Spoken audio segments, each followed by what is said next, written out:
En octobre 2024, SpaceX a rattrapé une fusée de 20 étages en plein ciel.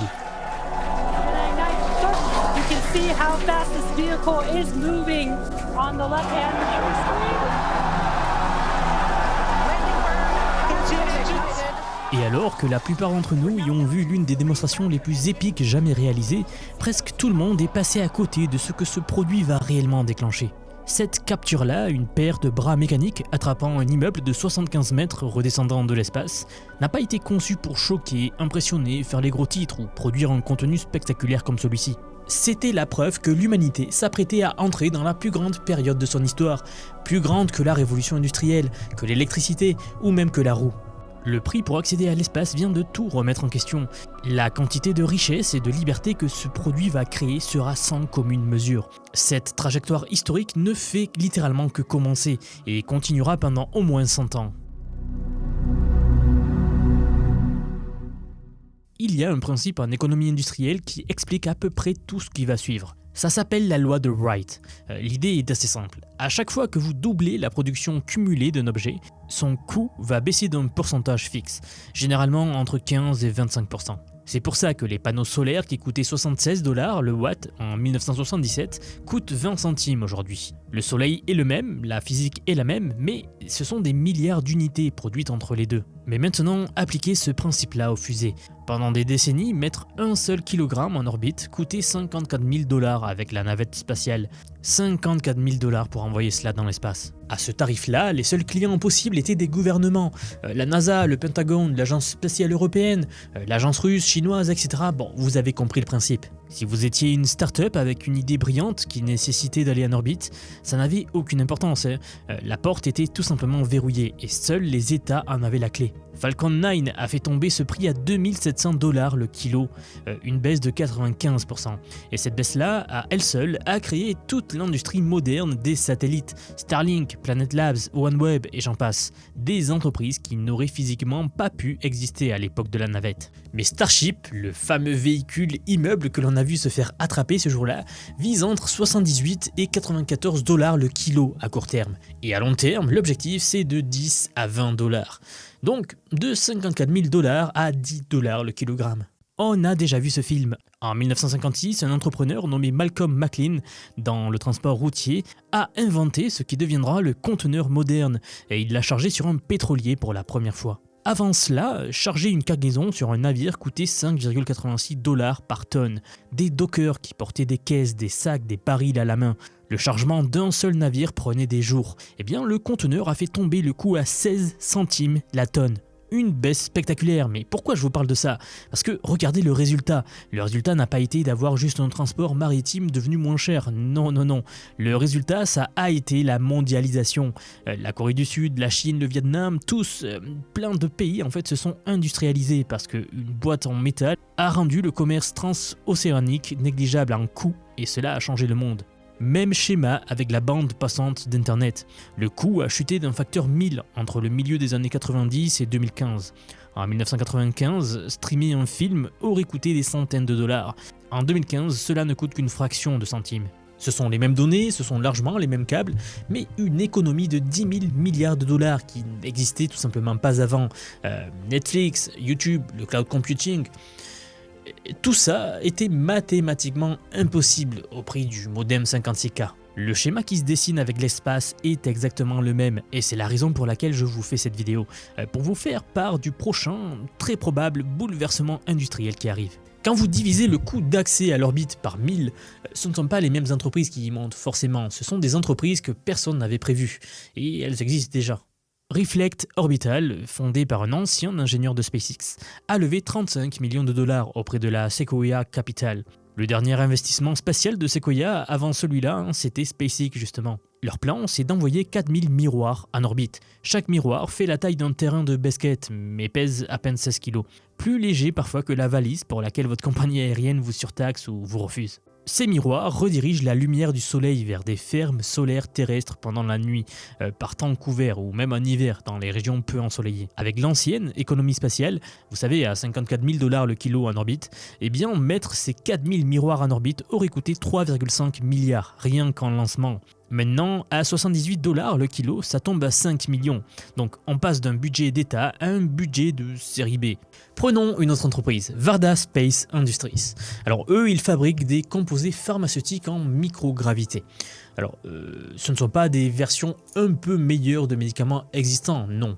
Des molécules physiquement impossibles à produire sur Terre parce que la gravité perturbe la structure cristalline. D'ailleurs, 6 missions ont déjà été réalisées. La dernière, lancée fin mars 2026 avec un transporteur de SpaceX. Ils ont levé 329 millions, viennent de signer un bail de 200 000 m² dans un ancien centre R&D et prévoient de passer à la fabrication de semi-conducteurs en microgravité. Des puces informatiques produites dans l'espace, parce que l'absence de gravité permet des cristaux avec moins de défauts que dans n'importe quelle salle blanche terrestre. Ce sont des produits qu'on ne peut littéralement pas fabriquer ici. Et c'est là que le sujet bascule vers quelque chose de beaucoup plus grand. Parce qu'il y a une couche au-dessus de tout ça et elle implique les plus grosses entreprises technologiques de la planète aujourd'hui. En mars 2026, Jensen Huang a annoncé lors de la conférence GTC de Nvidia le fameux module Vera Rubin Space One. C'est une puce d'intelligence artificielle conçue spécifiquement pour fonctionner en orbite. Pour contexte, les ordinateurs de la Station spatiale internationale ont moins de puissance de calcul que votre téléphone. Le computing spatial était bloqué à l'âge de pierre depuis des décennies parce que les puces durcies contre les radiations avaient toujours une génération de retard. Vera Rubin Space One change cela. Les partenaires du lancement incluent Axiom Space, Kepler Communications, StarCloud et Planet Labs. La question évidente, c'est pourquoi ? Pourquoi mettre des puces IA en orbite alors qu'on peut construire des data centers sur Terre ? Parce que les data centers terrestres se heurtent à 3 murs en même temps. L'énergie disponible, la dissipation thermique et l'opposition des riverains.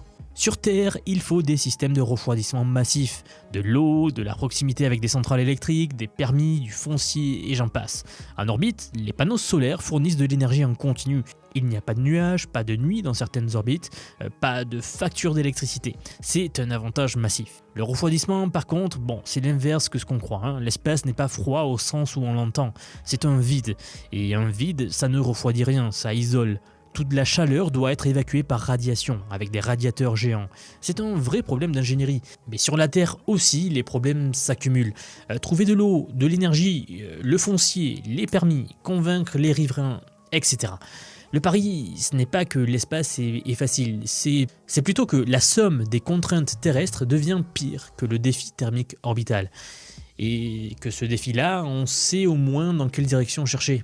Mais du point de vue des lois de la physique, à 10$ le kilo en orbite, le calcul commence à tenir. Et les chiffres le confirment aussi. StarCloud, une start-up qui construit exactement ça, des data centers solaires en orbite, vient de lever 170 millions de dollars et d'atteindre une valorisation de 1,1 milliard.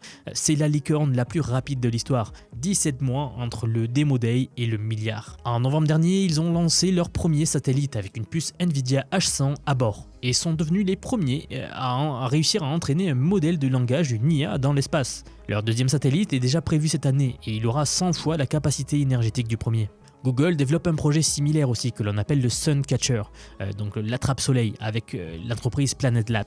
On a déjà eu l'occasion d'en parler il y a pas trop longtemps. Ce sont 81 satellites en cluster, prototype prévu pour début 2027. SpaceX aussi a déposé une demande auprès de la FCC pour lancer jusqu'à 1 million de satellites de data center. 1 million. Starlink en compte aujourd'hui un peu plus de 10 000. Et qui construit tout cela en orbite? Qui assemble? Qui va les maintenir? Qui va les réparer? Et non pas les humains, pas à cette échelle en tout cas. Un corps humain dans l'espace a besoin d'oxygène, de nourriture, d'eau, de protection contre les radiations, de 2 heures d'exercice par jour pour éviter la perte osseuse et d'un moyen de rentrée. Je ne sais pas si vous le saviez, mais le coût de maintien d'un seul astronaute dans la Station spatiale internationale revient à environ 1,5 million de dollars par jour. Alors face à tout cela, la réponse, ce sont des robots. Et c'est là la deuxième composante qui confirme la thèse que ce qu'il s'est passé dans l'industrie spatiale en octobre 2024 va absolument tout changer. Tesla, Figure, Boston Dynamics ainsi qu'une dizaine d'entreprises chinoises itèrent sur des robots humanoïdes à un rythme qui accélère chaque trimestre. La NASA développe aussi indépendamment des robots humanoïdes pour les opérations lunaires. La Chine a annoncé des plans pour poser des robots humanoïdes sur la Lune d'ici 2028. Ces machines n'auront besoin ni d'oxygène, ni de nourriture, ni de sommeil, ni de services de ressources humaines. Elles vont juste travailler en continu. Au coût cible de Tesla pour Optimus, on parle d'environ 2 dollars de l'heure pour une main-d'œuvre qui fonctionne 24 heures sur 24, dans des conditions qui tueraient un humain en quelques minutes. Donc, il va y avoir une accélération massive du développement des robots pour l'espace. Mais ça aura forcément un impact sur la société tout entière, puisqu'on aura des robots qui vont venir s'adapter au foyer ici sur Terre aussi. Ce sera un dérivé. Et le marché commence à coter tout cela. Écoutez bien. SpaceX a déposé confidentiellement son dossier d'introduction en bourse le 1er avril. Bon, bien sûr, il a fuité. La valorisation initialement visée à 1750 milliards a déjà été relevée au-dessus de 2000 milliards de dollars lors des premières discussions avec les investisseurs.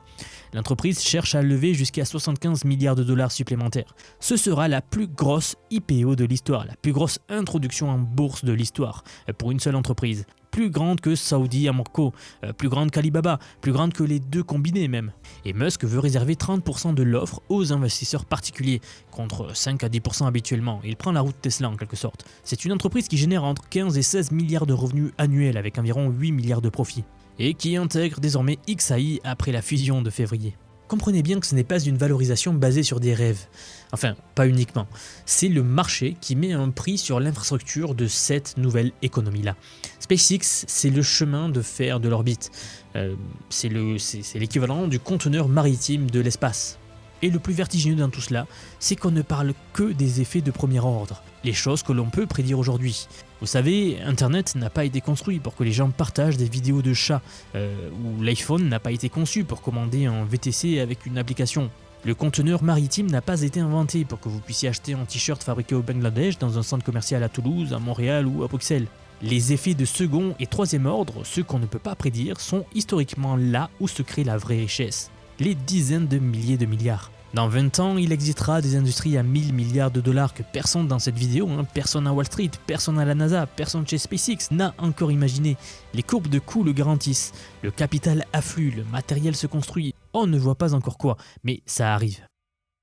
Et au cœur de tout cela, il y a un outil qui relie chaque couche, l'intelligence artificielle. C'est l'IA qui pilotera les robots en orbite, c'est l'IA qui tournera dans les data centers spatiaux, et c'est l'IA aussi qui optimisera les trajectoires, les chaînes de production, les cristaux en microgravité.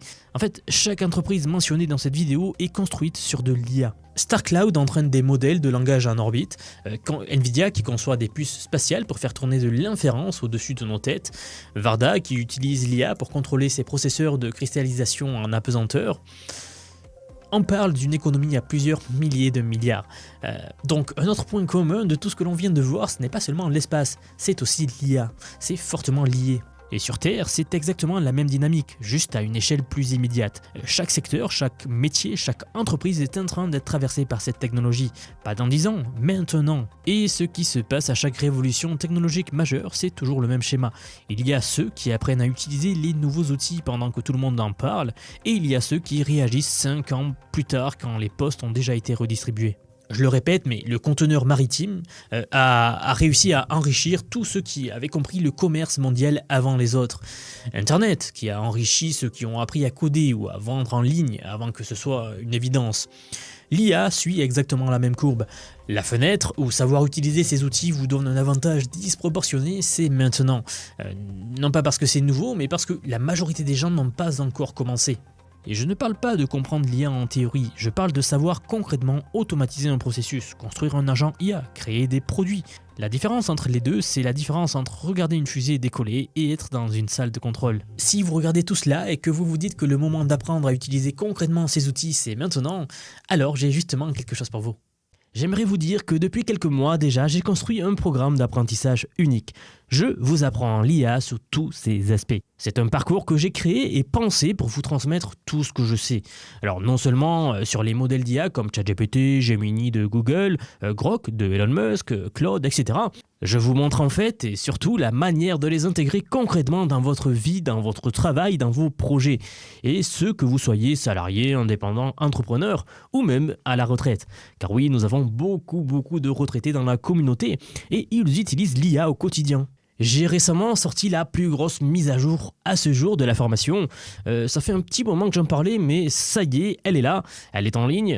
C'est un module entièrement dédié à l'automatisation par IA, donc en utilisant N8N. Autrement dit, la création d'agents IA, donc des espèces de salariés virtuels qui vont travailler pour vous et tout faire pour vous. En somme, vous faire gagner des heures et des heures et des heures. Vous êtes déjà plus de 6 à 7 000 à avoir rejoint ce programme, donc merci pour tout ce soutien. Et enfin, sachez qu'il n'y a pas besoin d'être développeur, pas besoin d'avoir un profil technique. Je vous prends par la main et pas à pas, avec des leçons vidéo claires, des cas concrets pratiques, on voit tout ce qui touche à l'IA. Dernier point, mais pas des moindres bien sûr, si vous nous rejoignez aujourd'hui, vous aurez accès à toutes les évolutions du futur. Sans surcoût, accès illimité à vie à tout ce que je veux vous apprendre. Donc aujourd'hui, c'est un paiement unique, ce n'est pas un paiement mensuel, c'est juste un paiement unique et vous aurez accès à vie à toutes les mises à jour que je vais faire en permanence et que je fais en ce moment même d'ailleurs. Donc si cela vous intéresse, vous avez les liens en dessous de la vidéo, donc soit en description, soit en commentaire épinglé pour nous rejoindre. Dans tous les cas, moi, je serai très heureux de vous accueillir dans le programme Vision IA. Si vous êtes encore là, merci d'avoir regardé cette vidéo jusqu'au bout et je vous dis à très vite pour la prochaine vidéo. À bientôt.